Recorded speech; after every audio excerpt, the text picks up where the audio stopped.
Bonjour à toutes et à tous, bienvenue dans ce point de l'actualité internationale sur Al24 News. L'entité sioniste a mené des dizaines de frappes visant des installations nucléaires et des sites militaires et notamment plusieurs positions civiles à travers l'Iran dans la nuit de vendredi. Plusieurs hauts responsables iraniens ont été tués. Téhéran a qualifié ces attaques de déclaration de guerre et promet d'infliger une punition sévère et exemplaire à l'entité sioniste.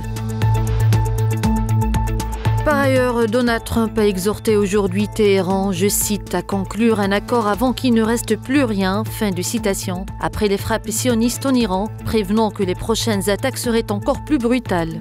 De son côté, le président iranien a déclaré que l'agression de l'entité sioniste révèle sa nature criminelle. Il promet une riposte puissante et appelle le peuple iranien à l'unité et affirme que Téhéran défendra fermement sa souveraineté face à toute attaque.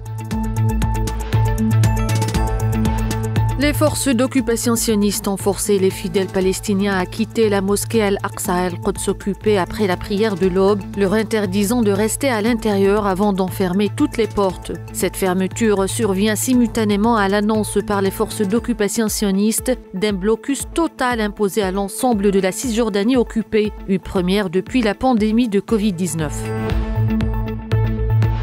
Les pays membres de l'Association des Nations de l'Asie du Sud-Est se sont réjouis de l'adhésion prochaine de l'Algérie au traité d'amitié et de coopération en Asie du Sud-Est, réaffirmant la pertinence continue de ce traité dans le maintien de la paix et de la stabilité régionale.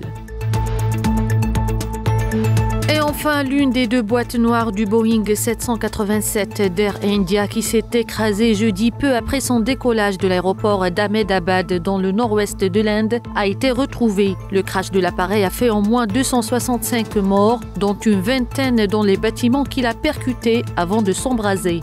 Nous arrivons à la fin de cette édition, merci de l'avoir suivi.